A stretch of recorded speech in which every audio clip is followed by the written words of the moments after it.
సంఖ్యాకాండము 21వ అధ్యాయం. మనకి మొదటి నుంచి చదువుతాను. ఇశ్రాయేలీలు అతారీల మార్గమున వచ్చుచున్నారని దక్షిణ దిక్కున నివసించిన కనానీయుడైన అరాదు రాజు విని అతడు ఇశ్రాయేలీలతో యుద్ధము చేసి వారిలో కొందరిని చెరపట్టగా ఇశ్రాయేలీలు యెహోవాకు మొక్కుకొని, నీవు మా చేతికి ఈ జనమును బొత్తిగా అప్పగించిన ఎడల మేము వారి పట్టణములను నీ పేరట నిర్మూలము చేసేదమనిరి. యెహోవా ఇశ్రాయేలీల మాట ఆలకించి ఆ కానానీయులను అప్పగింపగా ఇశ్రాయేలీలు వారిని వారి పట్టణములను నిర్మూలము చేసిరి. అందువలన ఆ చోటికి వర్మ అని పేరు పెట్టారు. వర్మ అంటే నిర్మూలం, నాశనం.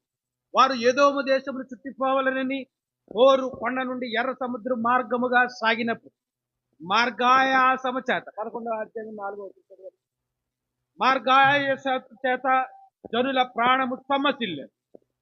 కాగా ప్రజలు దేవునికిని మోషేకును విరోధముగా మాట్లాడి, పట్టుకోవాలి, ప్రజలు దేవునికిని మోషేకును విరోధముగా మాట్లాడి, ఈ అరణ్యములో చచ్చుటకు ఐగుప్తులో నుండి మీరు మమ్మల్ని ఎందుకు రప్పించితిరి? ఇక్కడ ఆహారము లేదు, నీళ్లు లేవు, చవిసారము లేని ఈ అన్నము మాకు అసహ్యమైనదని. అందుకు యెహోవా ప్రజలలోనికి తాపకరమైన సర్పములను పంపెను. అవి ప్రజలను కరువగా ఇశ్రాయేలీలలో అనేకులు చనిపోయారు. చదువు 11వ అధ్యాయం. వారి మధ్యనున్న మిశ్రిత జనము మాంసాపేక్ష అధికముగా కనపరచగా ఇశ్రాయేలీలను ఆహా ఆహా ఏం గుర్తు వస్తున్నాయంట వీళ్ళకి? ఏం గుర్తు వస్తున్నాయంట? ఈ 2 వచనాలు ఇంటికి ధ్యానించు. అసలు మోషే అనేవాడు ఐగుప్తు దేశం వెళ్ళి ప్రజలనేమి యువతలు లాక్కొచ్చేయలేదు కదా. మొదట ఆయన చేసిన పని ఏంటి? పెద్దలకు తీసుకొచ్చాడు. పెద్దలను సమావేశపరిచి, అయ్యా ఇదిగో దేవుడు నాకు ఒక సూచన ఇచ్చి నా ప్రజలను వారి కష్టాల నుండి విడిపించడానికి నిన్ను పంపిస్తున్నాను విమోచకుని గాని దేవుడు చెప్పాడు కనుక మీరు నమ్మాలంటే దేవుడు నాకేమిచ్చాడు? సూచక క్రియ ఇచ్చాడు. కనుక ఇదిగో నేను ఆ సూచక్రియ తీసుకుని వచ్చాను అని సమాజం మధ్య, ఆ పెద్దల మధ్య ఏం చేశాడు? ఆ కర్రను కింద వేసినప్పుడు అదేమైంది? సర్పం అయిపోయింది. ఆ సర్పాన్ని మళ్ళా పట్టుకుని పైకి తీసినప్పుడు అదేమైంది? కర్రగా మారింది. ఇదిగో దేవుడు ఈ సూచన ఇచ్చి నన్ను పంపించాడు అన్నప్పుడు పెద్దలందరూ నమ్మి, వింటున్నారా? అందరూ నమ్మి సమాజానికి చాటింపేశారు. ఇదిగో మోషే అనే విమోచకుడు వచ్చాడు. ఈ మోషే వాడేవాడు కొత్తవాడేం కాదు. అంతకుముందు ఎక్కడున్నాడు? రాజమందిరంలో ఉన్నాడు. ఇప్పుడు సమాజంలోకి వచ్చాడు. ఇదిగో నేను విడిపిస్తానంటే వీళ్ళకి నమ్మకం లేకపోవడాన్ని బట్టి అతడు సూచన చూపించి వాళ్ళని నమ్మించి, వాళ్ళు నమ్మిన తర్వాతనే అతడు కార్యం చేయడం మొదలుపెట్టాడు. అంతేనా? అది క్రమం అని నేను అనుకుంటున్నాను. ఏది క్రమం? దేవుడు నన్ను పంపాడో లేకపోతే నిలబెట్టాడో అని సంఘానికి నువ్వేమి ఇవ్వాలి? సూచన ఇవ్వాలి. నేను శాస్త్రం నేర్చుకొచ్చాను, బైబిల్ స్టడీ చేశాను, థియాలజీ చదివాను, 1200 వర్తమానాలు చదివాను కనుక నన్ను మించినోడు ఎవడో, ఇక్కడ నిలబడ్డానికి నాకంటే యోగ్యుడు ఎవడో. అది క్రమం కాదు. నీవు నీ సమాజంలో నువ్వు నిరూపించుకోవాలి దేవుడు పంపిన దైవజనుడని. మోషే అదే చేశాడు. సంఘం నమ్మింది, విశ్వాసులు నమ్మారు, సమాజం అంతా నమ్మి ఇదిగో నీవే మా నాయకుడు, మమ్మల్ని నడిపించమని ఆయన నాయకత్వానికి లోబడ్డారు, ఒప్పుకున్నారు. అప్పుడు మాత్రమే మోషే ఆ పగ్గాలు తీసుకున్నాడు, నాయకత్వ పగ్గాలు. సంఘం అర్థం చేసుకోవాలి. ఏది చెప్తే అది తలకాయ ఊపేయడం కాదు. మిమ్మల్ని అంటలేదు నేను. ఇక్కడ నిలబడి ఏం చెప్తే అబ్బాయి మీరు చెప్పిందేనండి బాబు. పాటర్ గారి స్వరాన్ని మించి ప్రార్థన చేసేస్తున్నారు.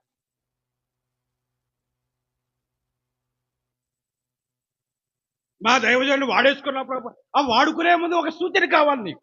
ఇచ్చాడా దేవుడు నీకు? చూపించాడా దేవుడు నీకు? బయలుపరిచాడా నీకు? సమాజంలో నువ్వు నిరూపించబడ్డావా? మన ప్రవక్తకు పేరుంది ఏంటో తెలుసా? ఆయన రుజువు చేయబడిన ప్రవక్త.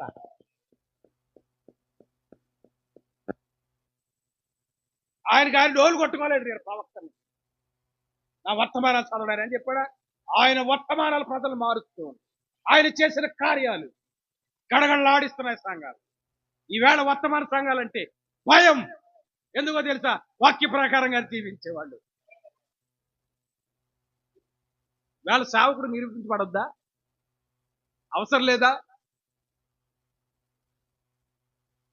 ఈ గ్రామంలో ఒక పెద్ద మనిషి అన్నాడు, నిరూపించుకో. రోజు వస్తాడు నా దగ్గర. ఎందుకు? నేను మాట్లాడుతున్నానా? నా క్రియలు మాట్లాడుతున్నాయి. దేవుడు చేసే సూచక్రియలు మాట్లాడుతున్నాయి. దేవునామానికి మహిమ కలుగును. కనుక ఆ విధముగా ప్రజలే ఇచ్చారు మమ్మల్ని నడిపించమని మోషేకి కళ్ళెం. ఎందుకు ఇది ఖచ్చితంగా చెప్తారంటే ముందు స్టోరీ. ఇప్పుడు ఏమంటున్నారు? ఐగుప్తులో నుండి వాక్యం చదివారు కానీ మీ మైండ్కి ఎక్కలేదు. ఐగుప్తులోని మమ్మల్ని ఎందుకు తీసుకొచ్చావంటున్నారు. అదేంటి? నువ్వు కళ్ళు ఇచ్చిన తర్వాత, కారుని నడపరా, నువ్వు ఇచ్చిన తర్వాత కాళ్ళ గెడతాడో క్షేమంగా తీసుకెళ్తాడో ఇంక నీకు అనవసరం. నువ్వు ఇచ్చే ముందు అన్ని నమ్మాలో లేదో నిర్ణయించుకోవాలి. నువ్వు ఇచ్చిన తర్వాత లబోదీపం అంటే ఏంటి ప్రయోజనం? ఇదిగో మోషే నడిపించినప్పుడు పరిపూర్ణంగా నాయకత్వానికి లోబడాలి. అంతేనా? ఇప్పుడు ఏమన్నారు? చదువు 11వ అధ్యాయం.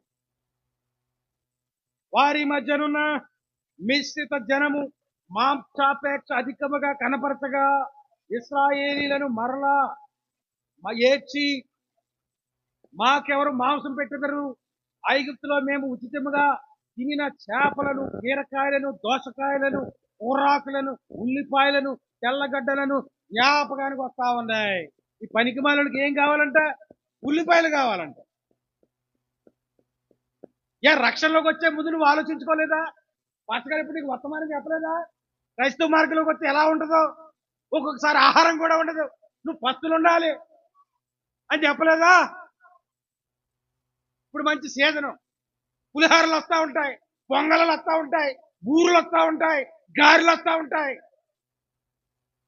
ఇప్పుడు నీ మనసు ఏమనిపిస్తుందంటే ఈ పాటలు గారు అనవసరంగా ముంచేశాడు, లేదంటే ఈ పులిహారిని ఒక్క పట్టుపడదు.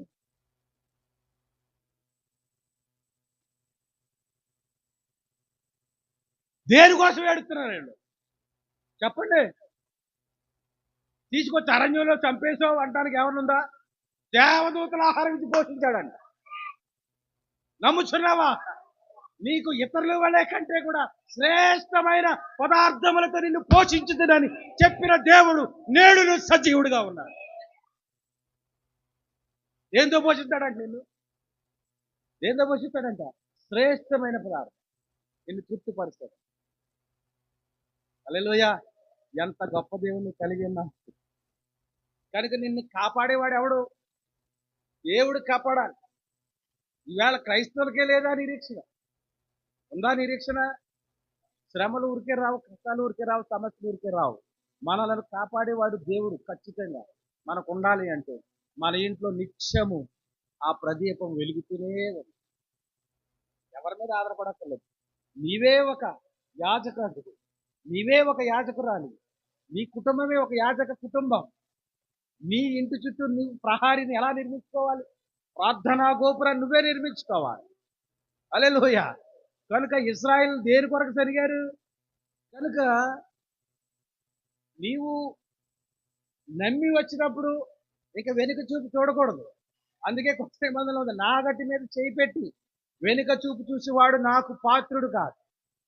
అంతేనా? ఆ వెనక చూపు చూసి అన్ని దేవుడు గ్రంథంలో మాదిరిగా ఉంచాడు. ఆ లోతు భార్య ఆమె భర్తతో నడుస్తా ఉంది, పిల్లలతో నడుస్తా ఉంది, కానీ మనసంతా ఎక్కడుంది? ఇదిగో ఇశ్రాయేలు మనసంతా కాయగూరల మీద ఉన్నట్టు, కీరకాయలు, దోసకాయలు, ఉల్లిపాయల మీద ఉన్నట్టు. దేని మీద ఉంది? దేని మీద ఉంది? లోకం మీద ఉంది. ఎప్పుడైతే జరిగిందో కథం అయిపోయింది జీవితం. హల్లెలూయా! కనుక వెనక్కి చూడకండి. అందుకే పౌలు ఏమన్నాడంటే దాని గురించి ఎక్స్పాండ్ చేస్తాడు కదా అయ్యగారు, ఆయన వందనాలు.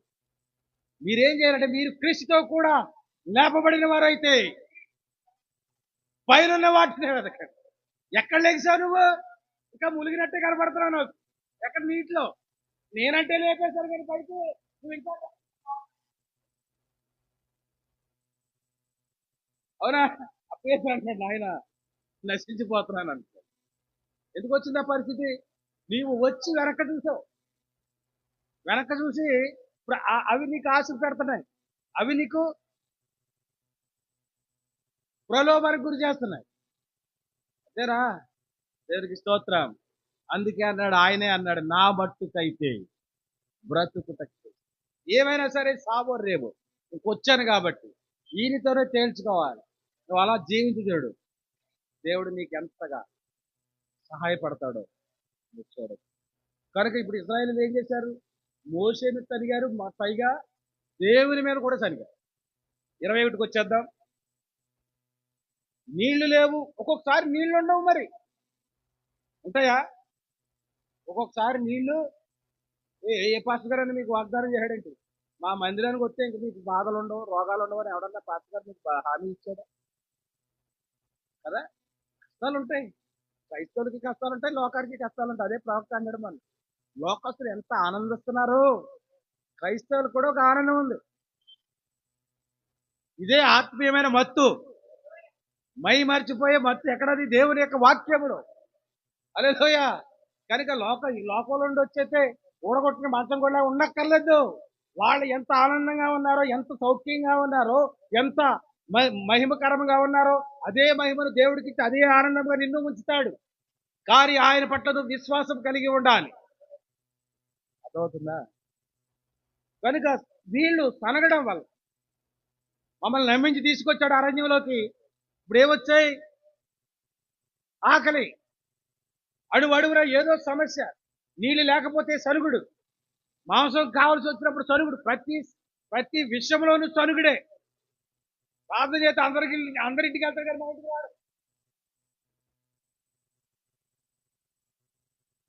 అనుకుంటున్నారా? కానీ మీ ఇంటికి రాకపోయినా ఇంటికి చేతి ఎత్తి ప్రార్థిస్తాడని అనుకుంటున్నారా? హల్లెలూయా. దేవుడికి స్తోత్రం. కనుక ఆ సనుగుడు ఎంతవరకు తీసుకెళ్ళిందో చూద్దాం. అందుకు ఏమైంది? వాళ్ళు సనిగారు. ఎలా సనిగారంటే, ఈ అరణ్యములో చచ్చుటకు ఐగుప్తులో నుండి మీరు మమ్మల్ని ఎందుకు రప్పించుతారు? చచ్చిగా సావడానికి తీసుకొచ్చాడా? చంపడానికి తీసుకొచ్చాడా? మరి వీళ్ళ నేరం ఏంటి? ఇలా వేస్తున్నారు. ప్రజలు దేవునికి మోషేకును విరోధముగా మాట్లాడి ఈ అరణ్యములో చచ్చుటకు ఐగుప్తులో నుండి మీరు మమ్మల్ని ఎందుకు రప్పించుతురే? ఇద్దరిని అడుగుతున్నారు. ఒక పక్కన దేవుడిని అడుగుతున్నారు, మోషేని అడుగుతున్నారు. ఇక్కడ ఆహారము లేదు, నీళ్లు లేవు, చవిసారము లేని ఈ అన్నము మాకు అసహ్యమైనదని రే. మమ్మల్ని ఎందుకు తీసుకొచ్చావు? మాకు ఎందుకు నాయకుడిగా ఉన్నావు? సరైన ఆహారం మాకు ఇవ్వట్లా, చవిసారం లేని ఇచ్చి మమ్మలను పోషించడం లేదు. చేశారు. మరి దేవుడు కోపించి ఏం చేశాడో తెలుసా? తాపకరమైన సర్పములను పంపాను. అవి ప్రజలను కరువగా ఇశ్రాయేలీయులలో అనేకులు చనిపోయారు. కాబట్టి ప్రజలు మోషే యొద్దకు వచ్చి, మేము యెహోవాకును నీకును విరోధముగా మాట్లాడి పాపము చేసితిమి. యెహోవా మా మధ్య నుండి ఈ సర్పములను తొలగించినట్లు ఆయనను వేడుకొనమనేది. చూసారా? తప్పు చేశారు, ఒప్పుకుంటున్నారా? అది గమనించుకోవాలి. మనం పొరపాట్లు జరుగుతాయి, కొన్ని బలహీనతలు మనం పడిపోతాం, లొంగిపోతాం. ఆ పరిస్థితులు అలా చేయాల్సి వస్తుంది. సాతాను పెట్టే సులువుగా పెట్టి చిక్కులంటావే, అప్పుడే మనకు వివేకం ఉండాలి. ఓన్లీ ఆ కుతంత్రం తెలియక నువ్వు చిక్కబడ్డావు. కానీ ఇప్పుడు ఏం చేయాలి? నువ్వు ఒప్పుకోవాలి. అదే రాత్రి నేర్చుకున్నాం. అతిక్రమమును దాచిపెట్టేవాడు వర్ధిల్లడు గాని దానిని ఒప్పుకొని విడిచిపెట్టేవాడు కనికరము పొందును. దేవుడు నిన్ను శాశ్వతంగా వదిలేడు. గాని వదిలేస్తాడా? నిన్ను సరి చేయడానికే కొన్ని నీ జీవితంలో అనుమతిస్తారు. ఆ యోనాను సరి చేయడానికి దేవుడు తుఫానును రప్పించాడు. ఆ తుఫాను లేకపోతే ఆ యొక్క ఆ ఓడ మునిగిపోతుందనే ఆ యొక్క ప్రమాదము వాళ్ళు గుర్తించి ఎందువలన ఈ ప్రమాదం మనకు వచ్చిందని వాళ్ళు చీట్లు వేసుకున్నప్పుడు యోనా వల్ల వచ్చిందని తెలుసుకున్నప్పుడు ఆ యోనాని ఏం చేశారు? ఇప్పుడు ఎత్తి సముద్రంలో పడేశారు. చూసారా? యోనాను బట్టి ఓడంతటికి ఏమొచ్చింది? శ్రమ వచ్చింది. ఆకారుని బట్టి ఏమొచ్చింది? ఆకారుని బట్టి ఇశ్రాయేల్ సమాజం అంతా 3,000 మంది ఆయపట్నం మీదకి. అంటే ఒకరి పాపం. సమాజంలో ఒక్కడుంటే చాలు, నీ కుండు అన్నం విషమైపోవడానికి ఎందుకు డ్రాపులు కావాలి? ఒక్క డ్రాప్ చాలు కదా. అవునా? అలాగే ఈ సమాజం అంతా దేవుని ఉగ్రతకు పాలవ్వాలంటే ఒక్కడు చాలు. సమాజంలో ఒక్కడు చాలు. అందుకే మన ప్రార్థనలు ఏమనుకుంటామంటే, ప్రభువా నా అతిక్రమం, నా సంఘ పాపం, నా తల్లిదండ్రుల పాపం, నా పితరుల పాపం, ఎవడో చేసిన పాపం నువ్వెందుకు ఒప్పుకోవాలి? ఒప్పుకునే తీరాలి. ఎందుకంటే ఆయన కనికరాన్ని నువ్వు పొందాలి అంటే నీ పితరుల పాపము, నీ తల్లిదండ్రుల పాపము, నీ సమాజం యొక్క పాపం. ఇప్పుడు మన సమాజం చుట్టూ ఏం జరుగుతుంది? పాపం జరగట్లేదా? జరుగుతుందా? దేవుడు ఏమన్నాడు? విగ్రహములను పూజించే పాపమును మీరు భరించుదురు అన్నాడు. మరి వాళ్ళతో పాటు మనం మునిగిపోవా, వరదలో కొట్టుకోవా? మనకేమన్నా వెలుగులు వస్తాయేంటి? కానీ నీ ప్రార్థనలోకి వెళ్ళినప్పుడు ఈ సమాజం యొక్క పాపాన్ని ఒప్పుకోవాలి. అర్థమవుతుందా వాక్యం? అప్పుడే నువ్వు సేవ్ చేయబడతావు. అదేంటండి, ఎలా సేవ్ చేయబడతాను? దేవుడు నోవహు ఇంటి వారిని ఎలా కాపాడాడు? ప్రపంచమంతా ఆ జల ప్రళయంలో నశించిపోయినప్పటికీ దేవుడు నీతిమంతుడైన నోవహును అతని కుటుంబాన్ని కాపాడా లేదా? నేను ఆలోచిస్తాను అప్పుడప్పుడు ఆలోచిస్తాను. నోవహు సరే ముసలోడు, అన్ని అయిపోయిన తర్వాత ఇంకేంటి? దేవుడా ప్రభు అంటాడు. ఎవరిని పెట్టలేదు. వాళ్ళకి కుదురుతుందా? తండ్రితో పాటు ప్రార్థన చేయడానికి దీపం వెలిగించాలని కుదురుతుందా? కానీ నోవహుకు సాధ్యమైంది. నేనును నా ఇంటి వారు అన్నట్టుగా యెహోషువ నోవహు తన ఇంటి వారందరినీ ఓడలోకి నడిపించగలిగాడు. సరే, వికట ప్రశ్నలు వేయలేదు. ఒరే, నీ బాబుకి తెలివి లేకపోతే నీకు తెలివి లేదురా అని వాళ్ళ స్నేహితులు అడుగుంటారు అనుకుంటున్నారా? పోనీ కడితే కట్టాడు. ఎక్కడ కట్టాలి? ఎక్కడ కడతారమ్మా? కానీ ఈయన ఎక్కడ కడుతున్నాడు? కొండ మీద కడుతున్నాడు. దేనికి పొంతలు కుదరట్లేదు. పిచ్చోడు మాటలు నమ్ముతావేంట్రా అంటే, మీ నాన్నని పిచ్చోడు అంటే నీకు బాధ కలగొచ్చు, కానీ అతను చేసే చేష్టలు ఎలాగోనే తెలుసా? పిచ్చోడే. నా తండ్రి పిచ్చోడైనప్పటికీ ఆ పిచ్చి మాటలే మేము నమ్ముతాం. నా భర్త పిచ్చివాడైనప్పటికీ ఆ పిచ్చి మాటలే మేము నమ్ముతాం. నేను నా ఇంటి వారును యెహోవాను సేవిస్తా. ఆ వాడంటే ఏంటనుకుంటున్నారు? నీతీకరణ, శుద్ధీకరణ, పరిశుద్ధాత్మ బాప్తిస్మం అనే అనుభవంలో వాళ్ళు వెళ్తారు. ఆ వాడే వాళ్ళని కాపాడు. పరిగెత్తుకొచ్చారు. నోవహు, నీ మాటలు పడజేవుని పెట్టావు, పిచ్చి మాటలు అనుకున్నావు. వర్షం ఇంతవరకు చూడలేదు కాబట్టి మేము నమ్మకపడడానికి కారణం ఉంది కదా, కొంచెం మమ్మల్ని అర్థం చేసుకొని తలుపు తీయవయ్యా. తలుపు తీయలేదమ్మా. నువ్వు ఫ్రెండ్ వస్తావని నాకు తెలుసు. నేను నీ పడిన జాలిపడి తలుపు తీసేస్తానేమోనని ఈ తాళం ఎవరి దగ్గర పెట్టుకున్నాడు? దేవుడే తన దగ్గర పెట్టుకున్నాడు. ఈ తలుపుని వెయ్యిట ముయ్యట అధికారం ఆయన చేతిలో ఉంది. దేవునికి స్తోత్రం. మరణము యొక్కయు పాతాళ లోకము యొక్కయు తాళపు చెవులు నా యొద్ద.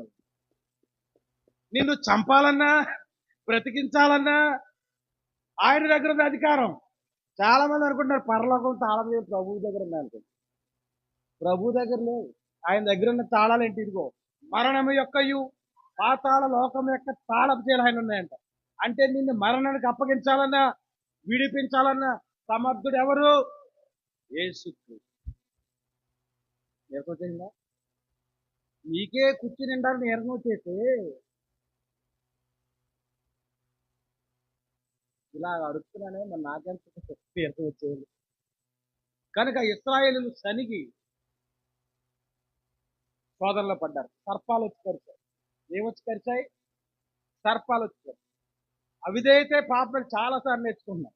పాపం వల్ల వచ్చే జీతం ఏమిటి? మరణం. ఇప్పుడు వీళ్ళు ఏం తెచ్చుకున్నారు? పావులు కరిస్తే, ఇప్పుడు చెప్పాడు కదా సాక్ష్యం, పావు కరిస్తే అదేంటి మరణమేనా? బతికే అవకాశం ఉంటుందా? ఒక్క క్షణం ఆలస్యం అయితే వాళ్ళు ఒక్క క్షణం కాదు 8 గంటల నుంచి ఆలస్యం చేశారు. పొద్దున 9 గంటలకు కరిస్తే సాయంత్రం 8 గంటలకు వెళ్ళారు హాస్పిటల్ గారు. ఈ మధ్యలో ఎలాంటి వైద్యం అందలేదు. సరే, ఇప్పుడు దేవుడు తాళం తీయలే, మరణం యొక్క తాళాన్ని దేవుడు తీయలే. ఎందుకు తీయలేదంటే ఆ వెనకాల ఎన్నో మంది విశ్వాసులు ప్రార్థన ఉన్నది. నీకుందా? ఉండాలి. నిన్ను కాపాడువాడు ఉనికడు నిద్రపోడు. అవునా? అలనాడు ఇశ్రాయేలుని ఆయన మేఘంలో నడిపించాడు, అగ్ని స్తంభంలో ఉండి నడిపించాడు. అదే దేవుడు ఇప్పుడు నిన్ను కూడా నడిపించాడు. నీకు ఇచ్చిన వాగ్దానం ఏంటంటే నిన్ను కాపాడువాడు ఉనికడు నిద్రపోడు. ఇప్పుడు సర్పాలు కరిసే ఏమొచ్చింది?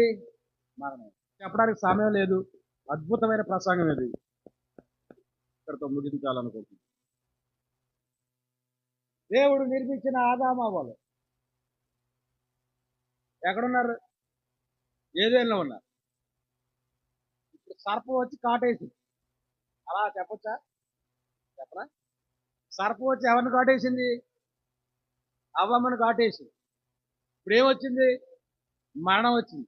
ఇప్పుడు అవ్వమ్మ వెళ్ళి ఎవరిని కలిసింది? సరదాగా చెప్పుకున్నాం అలాగా. వామేమో అవ్వను కలిసింది, అవ్వేమో ఆదాముని కలిసింది. ఇప్పుడు ఏమవ్వాలి? వీళ్ళు చచ్చిపోవాలి కదా.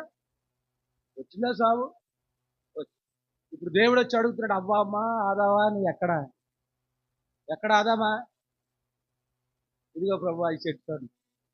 అదేంటి చెప్తాను అనుకున్నా? పప్పు తీసి ఆ పండుగని తిన్నారా? అవును బాబు చెప్తుంది. దేవుని ఆజ్ఞ ఏం చేశారు వాళ్ళు? ఎవరెవరు మీరుతున్నారు అర్థమవుతుందా? ఇశ్రాయేలీయులు మీరారు, రాత్రి సౌలు మీరాడు, అహాబు మీరాడు. ఇవన్నీ మనకి జ్ఞానం కలగడానికి ఉపమానంగా ఉన్నాయి. ఇక్కడ నువ్వు కూడా మీరావనుకో, ఆ యొక్క మరణాన్ని శిక్షణ అనుభవించే తీరాలి. ఇప్పుడు సొల్యూషన్ ఉంది చూడండి. ఇప్పుడు అవ్వమ్మని పావు కరిచింది, పాపం వల్ల మరణం వచ్చింది. ఇప్పుడు ఈ మరణానికి విడుదల ఏంటి? చాలాసార్లు చెప్తాను, మరణ శాసనాన్ని రాశాడు దేవుడు. ఏం రాశాడు? ఎక్కడున్న మరణ శాసనం? చదివేద్దాం ఒకసారి. ఆది కాండము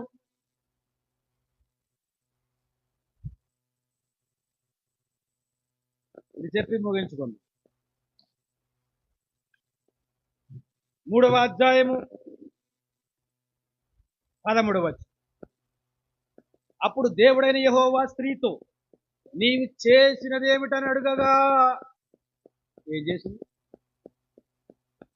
ఎంత పని చేసావే పిల్ల, మీ అమ్మడికి తెలుసా? పక్కింటి ఆడితే అడుగుతుంది పొట్టం చూసి, పని చేసావే పిల్ల. పిల్లలే ఇలారా, నీ కూతురు ఏం చేసిందో తెలుసా? ఇలారా ఇలారా వెంటనే కూతురు కట్టించుకుంది. మమ్మల్ని ఏం చేద్దాం అనుకున్నదే, మా పరువు మంట కలిపేసావే. దాని గోడకేయటమో లేకపోతే మీరు తల గోడకేసి కూడా జరుగుతుంది. అంతేనా? ఇప్పుడు దేవుడు వచ్చి అడుగుతున్నాడు, ఎంత పని చేసి, ఓ స్త్రీ ఎంత పని చేసావు? ఆ స్త్రీ అన్నగా నాకు సంఘం కనపడుతుంది. ఓ సంఘమా, నువ్వు చేసిన పని ఏమిటి? దేవుడు ఏం చెప్పాడు? నా ఆజ్ఞలను గైకొని వాటి చెప్పున చేయు ప్రతివాడును బండ మీద ఇల్లు కట్టుకుని నా బుద్ధిమంతుని పోలి ఉండను. కానీ నా ఆజ్ఞను మీరి నీ ఆత్మీయ మందిరం ఇదిగో వరదకు కొట్టుకుపోయింది. ఇప్పుడు ప్రభువా దేవా లబోదీపం అంటున్నావు. రోగం వచ్చి పడింది, సమస్య వచ్చి పడింది. ఇప్పుడు ఏడుస్తున్నావు. చదువమ్మా. అప్పుడు దేవుడని యెహోవా స్త్రీతో, నీవు చేసినది ఏమిటని అడుగగా, స్త్రీ చేసిన పని ఒప్పుకుంటుందా? ఇక్కడ చేసిన పని ఒప్పుకుంటుందా? సాకు చెప్తుంది. అది తప్పైపోయింది ప్రభు అనాలి, అంతేనా? కదా, అబద్ధం అంటే చెప్పలేదు. చూసారా, ఒక్క పొరపాటు ఎన్ని పొరపాట్లకి మార్గం వస్తుందో చూడండి. చేసింది అవిదే పని. ఇప్పుడు దాన్ని కప్పిపుచ్చుకోవడానికి ఈ నింద ఎవరి మీద వేస్తుంది? సర్పం మీద వేస్తుంది. సర్పం నన్ను మోసగించింది. మోసగిస్తుంది, మరి సర్పం ఎందుకుంది? నేను మోసగించడానికే ఉన్నాడు. ఆ యమహా బైక్ RX 100 కొనుక్కొచ్చి నీ ఇంటి చుట్టూ తిరుగుతాడు. జాగ్రత్తగా ఉండవలసింది నువ్వు. అర్థమవుతుందా సంగమా? ఏమన్నా బిడ్డలారా,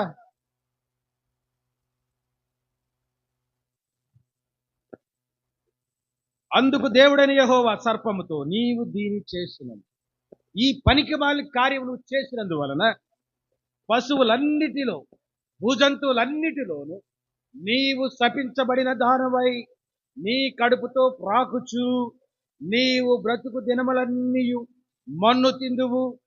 మరియు నీకును స్త్రీకిని నీ సంతానమునకును ఆమె సంతానమునకును వైరవము కలుగు చేసేదను. అది నిన్ను తల మీద కొట్టును. అది అంటే అక్కడ ఏం రాసింది? ఆయన నిన్ను తల మీద కొట్టును, నీవు దాని మడిమి మీద కొట్టుదు అని చెప్పాను. 3వ అధ్యాయం 15వ వచనమే మరణ శాస్త్రం. ఇప్పుడు నువ్వు చేసిన అతిక్రమానికి దేవుడు నీ యొక్క సమాజంలో ఏముంచాడో తెలుసా?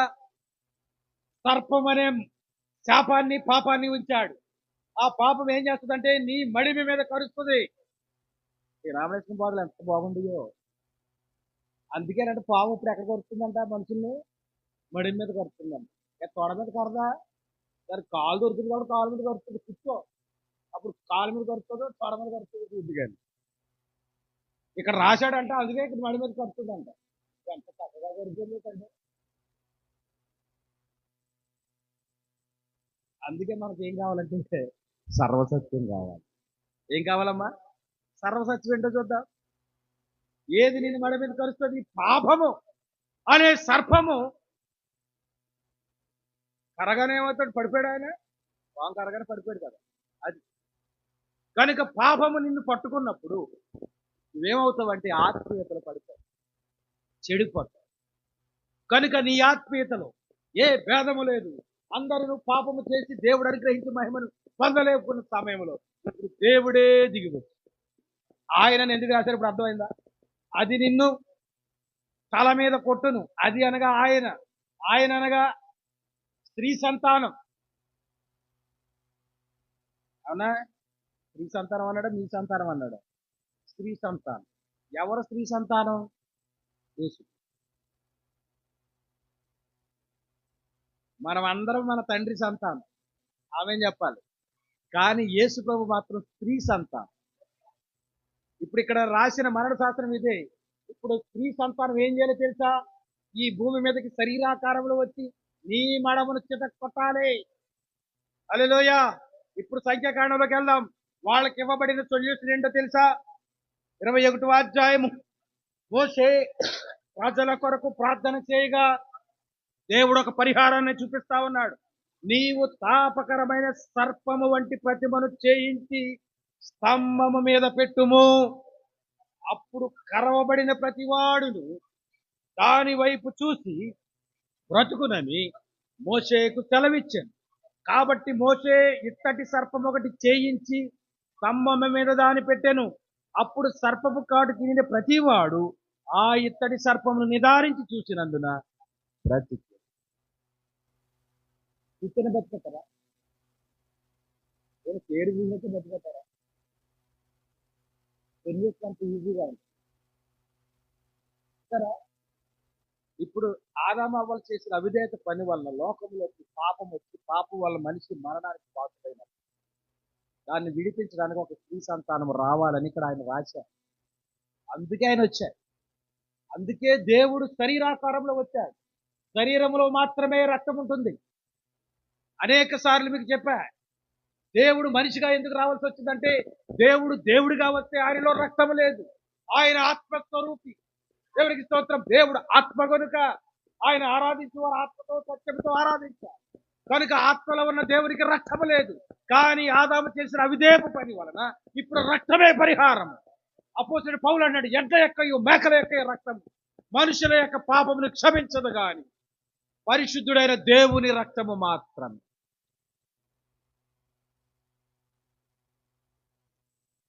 ఏం చేస్తుందంట? పాపమునకు పరిహారం అంట. అందుకే పూర్వం ఇజ్రాయేలీలు కోడిని మేకని, కోడి అంటే కోడి కాదు, కోడిదూడ, మేకలను పువ్వులను పావురాలను ఎందుకు తీసుకెళ్లేవారంటే వాటిని రక్తమును యాజకుడు చిందించి ఆ రక్తమును పళ్ళెములోకి తీసుకొని వీళ్ళ పాపాల పరిహార నిమిత్తము యాజకత్వం చేసేవాడు.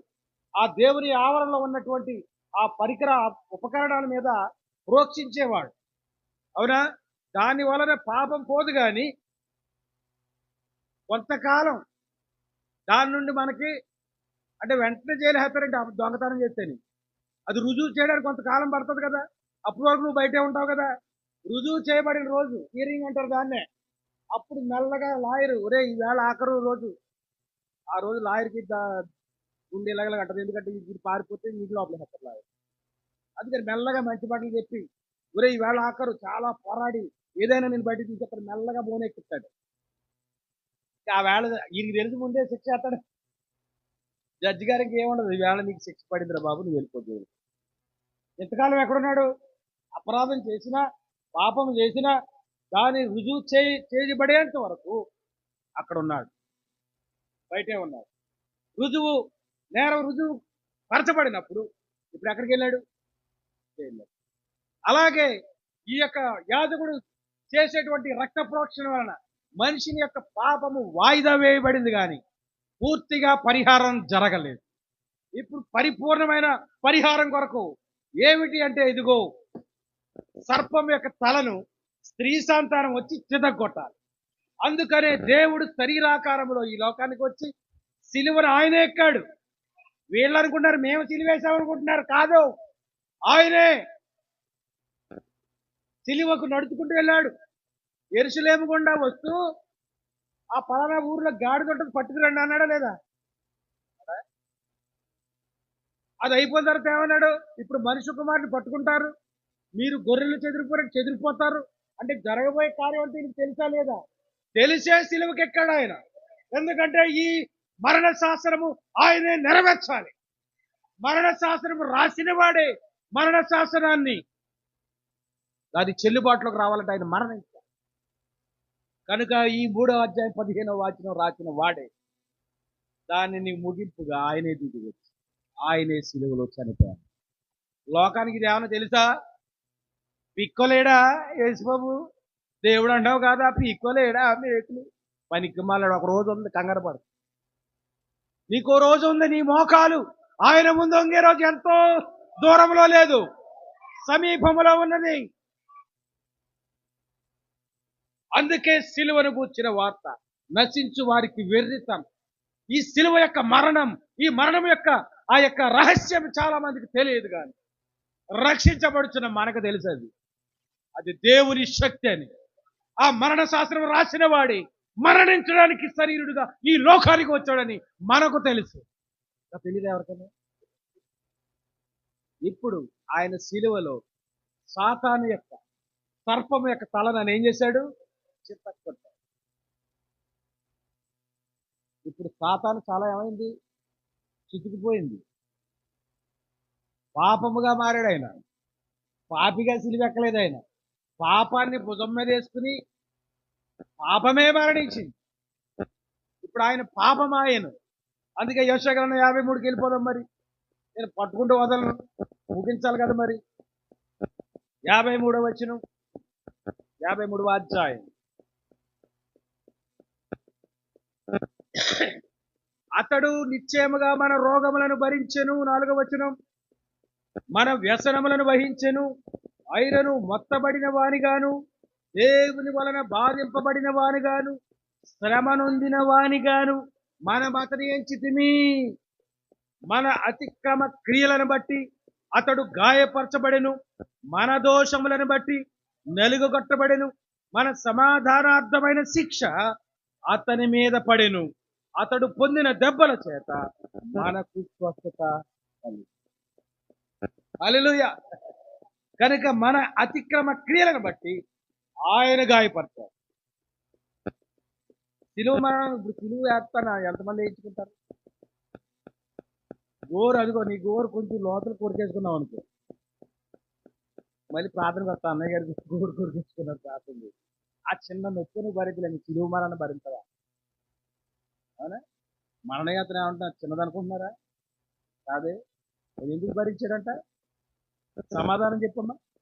వాక్య సమాధానం కావాలి. 53వ అధ్యాయం, యెషయా గ్రంథం 53వ అధ్యాయము.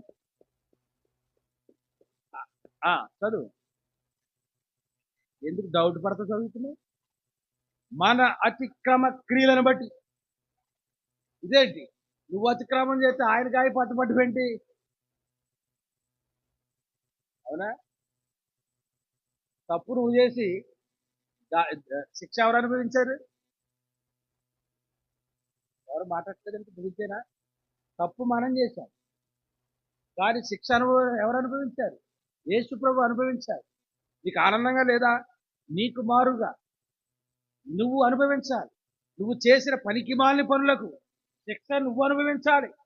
ఇదిగో అన్యులతో సహవాసం చేసి వాళ్ళ క్రియలు నేర్చుకొని దేవునికి అవమానం చేసినందుకు నీ నడ్డి మీద కొట్టాలి, చింతమరికలు ఇచ్చుకొని. మళ్ళీ నువ్వు భరించలేవని తెలిసి ఆయన భరించాడు కొరడా దెబ్బ.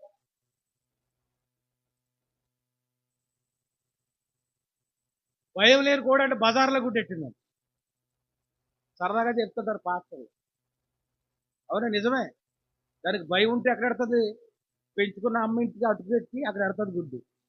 చక్కగా తీసుకో అమ్మ, అమ్ముకుంటావేమో 25 రూపాయలు అక్కడ గుడ్డు, 20 రూపాయల. లేకపోతే ఆమ్లెట్ వేసుకుని నేను ఎంతో అటుకులు వేసి బియ్యం వేసి వడ్లేసి పెంచావు కాబట్టి అంతే కదా. కానీ ఈ కోడి ఎక్కడ ఎడుతుంది?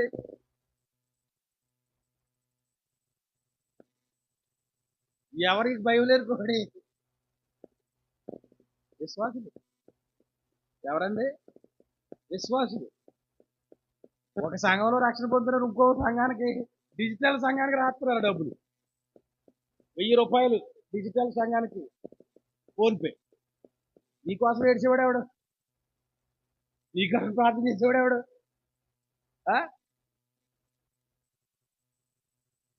రాత్రి చెప్పుకున్నాం కదా, ఒక విశ్వాసి ఈ భూమి మీద ఉన్నంత కాలం జరిగించవలసిన 5 కార్యాలు ఉన్నాయి. అవి అందులో ఏది లేకపోయినా నువ్వు విశ్వాసి కాదు. అంటే విశ్వాసికి ప్రమాణం ఏంటి? 5 క్రియలు. ఏంటవి? ఉద్యోగం చేయాలంటే కొన్ని నియమాలు ఉంటాయి. డిగ్రీయో బీఈడో చేసి ఉండాలి. అలాగే నువ్వు విశ్వాసగా పిలువబడాలంటే నీకు 5 కార్యాలు ఉన్నాయి. ఏంటవి? బాప్తిస్మము, సహవాసము, ఇంకా పాద శుద్ధీకరణ, ఇంకా దశమ భాగం. అసలు చెప్పట్లేదు, తెలిసి చెప్పట్లేదు అనుకుంటున్నాను. నువ్వు విశ్వాసిగా ఎలా తెలుస్తుంది? అంతేనా?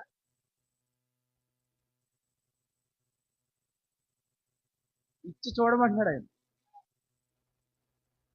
నీకు సమస్యలేమో 10,000 రూపాయల సమస్యలు ఉన్నాయి, కానీ చేతిలో ఉన్నాయి 3,000 రూపాయలు. నువ్వు ఏం చేస్తావు? ఇంకా 7,000 కావాలి. అసలే డబ్బులు లేకుండా ఉంటే ఇప్పుడు మళ్ళీ ఇందులో దశభాగం అంతే వాళ్ళు 3,000కి. కాబట్టి నేను ఎంత ఇస్తాను? 3,000కి 300. దశభాగం ఇవ్వడంలో నెంబర్ 1 గాబ్రియల్. మిగతా వాళ్ళు ఇవ్వట్లేదని చెప్పట్లేదు, కొంచెం బూస్టర్ చెప్తున్నాను అనుకోండి. కొంచెం చురకలు అడ్డాయి కదా. ఏంటి 3,000 ఇవ్వాలి? 3,000కి అసలే 7,000 కావాలంటే 300 కన్నం పెట్టామనుకో అందులో. ఎలాగా? నువ్వు ఇచ్చి చూడు, నువ్వు ఇచ్చి చూడు, అంతే.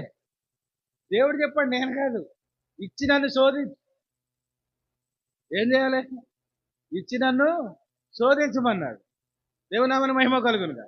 కనుక ప్రభువునే శోధించేవారుగా ఉంటారా? ఉండాలి. దిగబట్టకండి. దేవునికి స్తోత్రం. కనుక 5 కార్యాలు కంపల్సరీ చేయాలి.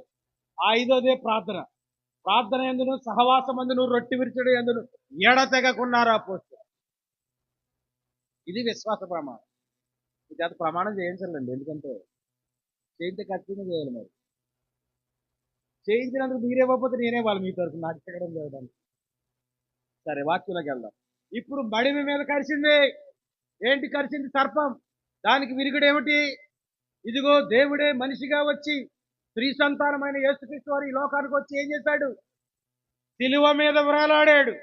దీనికి ఛాయగా నీడగా మోషేకి ఇవ్వబడింది. మీరు సర్పముల చేత కరవబడ్డారు కాబట్టి ఆ మరణం నుండి తప్పించుకోవాలి అంటే అసలు సొల్యూషన్ ఎందుకు ఇచ్చాడు దేవుడు? వాళ్ళు ఒప్పుకున్నారు. మేము తప్పు చేశామయ్యా అని వారు ఒప్పుకున్నారు. కనుక ఇదిగో సొల్యూషన్ దేవుడు ఇస్తున్నాడు. కనుక మీరు బ్రతకండి. ఏంటి సొల్యూషన్ అంటే, ఇదిగో ఆ సర్పం ఎలాగుందో అలాంటి ఒక ఇత్తడి సర్పము తయారు చేసి అది ఎత్తుగా నిలబెట్టి, ఎక్కడ? స్తంభం మీద నిలబెట్టి, అప్పుడు ఎవడెవడికి పాంగరిచిందో వాళ్ళందరూ ఈ మైదానంలోకి వచ్చి ఆ సర్పం యొక్క ప్రతిమను తేరి చూస్తే చాలంతే. తేరి చూడటం అంటే నా హృదయం చాలా ఆనందిస్తా ఉంది. సాయంత్రం వరకు చెప్పగలిగినంత శక్తి దేవుడు నాకు ఇచ్చాడు. భయపడదు. ఏం చెప్తున్నాను? తేరి చూడాలి. తేరి చూడటం అంటే అర్థమవుతుందా? కీర్తన గ్రంథం తీయండి, 9వ అధ్యాయము 12వ వచనం. ఆయన రక్తాపరాధమును గూర్చి విచారణ చేయనప్పుడు బాధపరచబడు వారిని. ఎందుకు వచ్చాయి మనకి బాధలు అయ్యగారు? ఎందుకు వచ్చాయి మనకి కష్టాలు అమ్మగారు? చెప్తారా? ఎందుకు బాధలు కష్టాలు? పాపమును బట్టి, పాపము చేతను, అపరాధముల చేతను చచ్చిన వారమై ఉన్నాం. హల్లెలూయా. ఆయన అపరాధములను గుర్చి విచారణ చేయనప్పుడు తేరి చూడడం అంటే ఏంటో చెప్తున్నా. ద మీనింగ్ ఆఫ్ తేరి చూడడం. ఆయన రక్తాపరాధముల గురించి విచారణ చేయాలి. ఎంక్వైరీ. ఎన్నోసార్లు చెప్పా. ఆ కోసమే బలి అయితివా, నా పాపముకై మరణించితివా. నా కోసమే బలి అయితివా, నా పాపముకై మరణించితివా. యేసయ్యా, యేసయ్యా, యేసయ్యా, యేసయ్యా, యేసయ్యా, యేసయ్యా, యేసయ్యా, యేసయ్యా. చాలా మంది ప్రార్థన చేస్తారు, లోక పాపముల కొరకు మరణించిన యేసు. గుర్తుందా అసలు నీకు? నా పాపము కోసం మరణించావు యేసయ్యా అని ప్రార్థన చేయాలి. అదే విచారణ, అదే తేరి చూడడం. నా పాపము నిమిత్తమై వెళ్ళరాని చోట్లకు వెళ్ళినందుకు నా కాళ్ళలో మేకులు కొట్టాలి ప్రభువా, కానీ నాకు మారుగా నీ కాళ్ళలో మేకులు అనుభవించావు. నీవు నీ కాళ్ళలో మేకులు అనుభవించడం ద్వారా, ఆ గాయముల ద్వారా నా కాళ్ళకు నీవు స్వస్థ. ఇది తేరి చూడడం అంటే. ఎవరి కోసం చచ్చిపోయినట్టుగా ప్రార్థన చేస్తారు మనం. ఎవరి కోసం ఏం చావలేదు, నీ కోసమే. విచక్షణ ఉండాలి. దేవునికి స్తోత్రం. నా కొరకే గాయపరచబడ్డావు, నా పాపముల నిమిత్తమే నువ్వు శ్రమను అనుభవించావు. దేవా నీకు స్తోత్రం. అది తేరి చూడడం అంటే. ఈ తేరి చూసిన స్థాయిలో అందరూ ఎవరు? చదువమ్మా.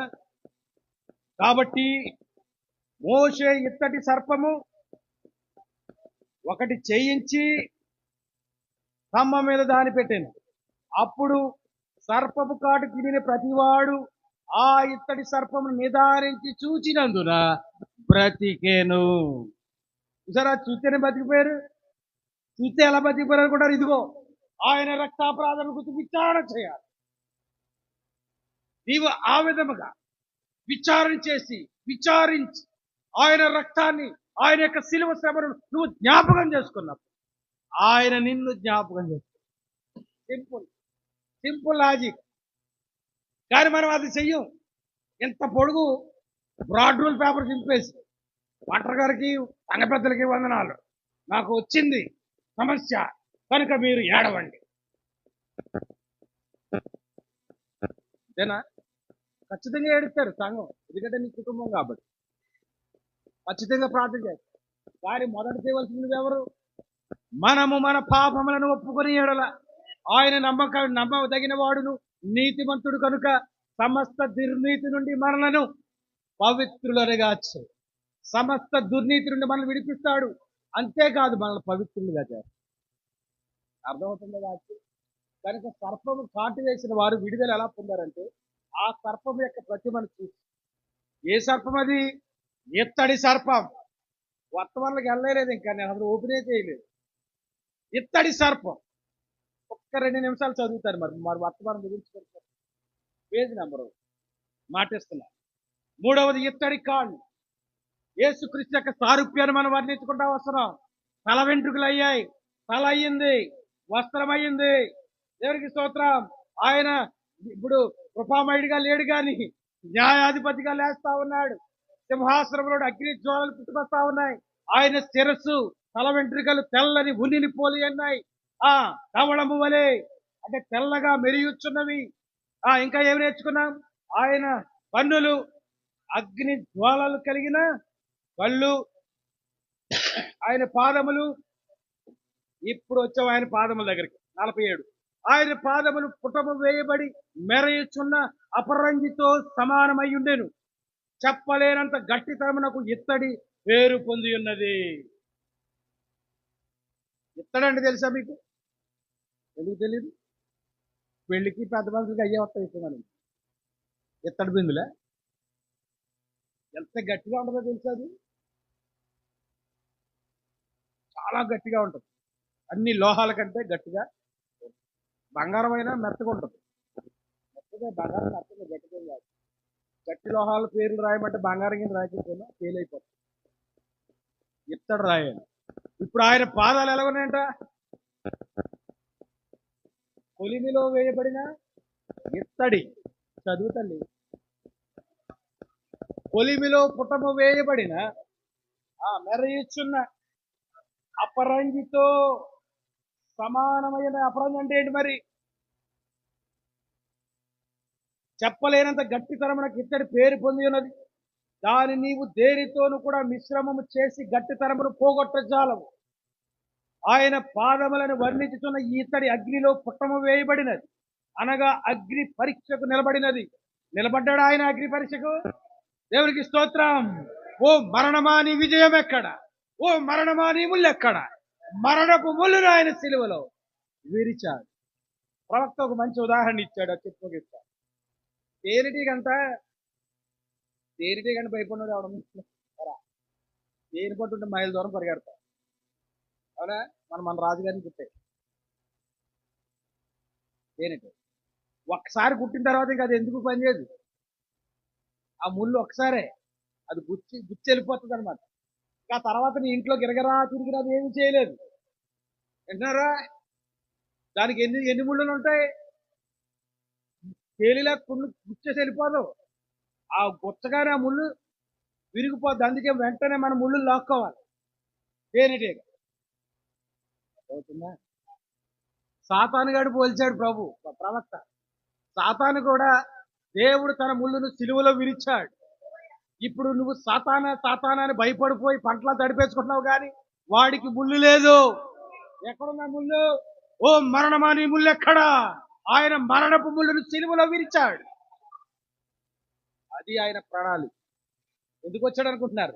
అంటే మరణము యొక్క ముళ్ళును శాశ్వతంగా విరిచి నిన్ను విడుదల చేయడానికి ఆయన వచ్చాడు. స్తోత్రం. కనుక ఇత్తడి దేనికి సాదృశ్యం అంటే గట్టి, అనగా తీర్పుకు సాదృశ్యం.